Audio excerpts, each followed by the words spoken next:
It is rivalry week here in Muncie, Indiana. Northern Illinois and Ball State will clash in the battle for the Bronze State. Here in a pretty filled up Ball State crowd here, as the 3-2 Northern Illinois Huskies come into town to take on the 1-4 struggling Cardinals of Ball State.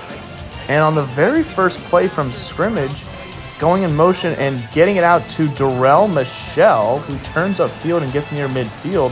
I'm now getting word his name's actually Daryl. So it's Darrell Michelle is how he wants it pronounced. But still, on the move are the Huskies, and Quintavious Pope lofts one downfield, and somehow losing Terrence Logan, who gets down to the 6-yard line, are the Ball State Cardinals defense. You can't lose the best receiver on the field. And then handing it off to baby Derrick Henry, Bam Bam Bishop, who stumbles and almost reaches for the touchdown, gets down to the 1-inch yard line. And you know we have to feed the beast. Nearly got on the last one. He'll walk in on this one. Actually hurdles and gets some airtime. Bam Bam Bishop's been doing that a lot lately. This is a big fella hurdling at his size. And then he hits a little squabble. Now on NIU's first defensive possession, reading it beautifully, but not making the play on the ball is the safety. And then on 3rd and 5, he makes up for it. Jimmy Braun is able to get the tackle and force a punt. Now the second quarter begins, and getting it out on the run is Quintavious Pope to Darrell Michelle, who spins, but he steps out of bounds on the spin. His big toe, unfortunately, did draw some chalk. And at this point, can we just admire Bam Bam Bishop in the open field? I mean, look at this. Look at the feet. Look at the foot movement. Jump cut inside the 5-yard line. And then on 1st and goal at the 4, what do? They're going to feed it to the nimble quarterback, Quintavious Pope, who navigates his way in for 6. And here comes 89 overall, Rowdy Orr somehow doesn't get the sack, and then, of course, they loop it downfield, and it's caught for a touchdown. That would be the story of the game all day for the NIU defense. Should be defensive plays that get made that somehow don't get made, and every time Ball State threw it downfield, they would score a touchdown. But the 2-minute drill before the half, Quintavious Pope, he launches it downfield, and they get out to midfield just like that.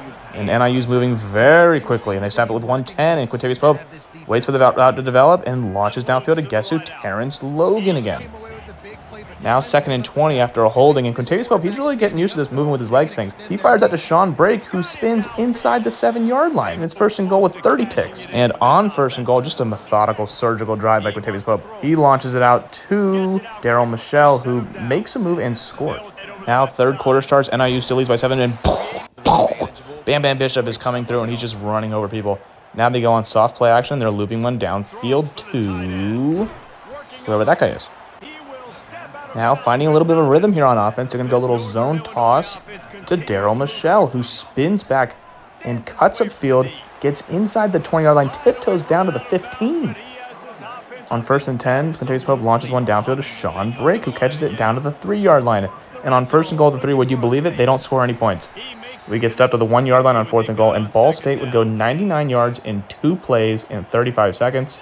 So we're tied heading into the 4th quarter. And Quintavious Pope just launches one-on-one ball, and it's somehow complete. Oh, my goodness. Dwayne Cousins took it out of the air and scores. It's 29-21 after the 2-point drive.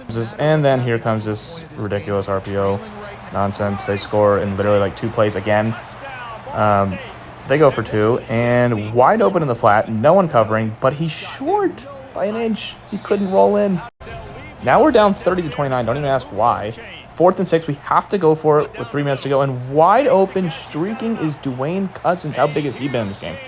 And Quintavious Pope is not gun-shy today. He is going to keep on firing downfield, and he hits Sean Brake on the choice route, and he gets down to the 10-yard line. And now on 1st and goal at the 2, Quintavious Pope already has 3 passing touchdowns. He also has a rushing touchdown. He now has a 2nd rushing touchdown. That gives him 5 total for the day, 5 tuds, and you know the chart says go for 2.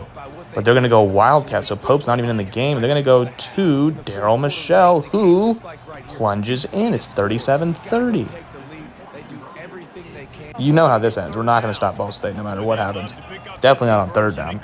The 3rd down defense has been so porous. They're going to again blitz, and once again, never locating a ball is my corner, Deshaun Gibson. So, again, another curl flat touchdown. And now, how crazy is this? It should have been intercepted. Somehow it's caught on the back hip of Sean Brake, but there's obviously a hold because of course there is, so it's going to be 1st and 20. But on 1st and 20, undeterred, is Quintavious Pope. Dare I say this is the best game of his life? 1 week after getting benched, they're going to flip it out to Sean Brake again, who gets about 15 of the 20. Now 2nd and 1, they're basically at midfield. Quintavious Pope is going to wait for routes to develop, but then hang on a second, there's so much green grass in front of him. He's going to scamper out and scoot inside the 30-yard line, inside the 25, and then he gets hit out of bounds. That's a free 15 extra. A terrible move by Ball State. Now on 3rd and 8, trying to set up a field goal. If you know anything about NIU, you know they don't trust field goals, so Daryl Michelle gets popped at the 2-yard line. So naturally, they hand it off to him with 8 seconds left to finish it off. And with 6 ticks left, he puts NIU back out in front, 44-37. What a masterful drive, again led by Quintavious Pope. Now one final play for Ball State. They've been scoring in one play every single fucking time. They're going to launch downfield. It won't get there, and it will be off the ricochet picked off by Deshaun Gibson, who finally makes a play on the ball. And he waves goodbye to the Cardinal faithful here in Indiana.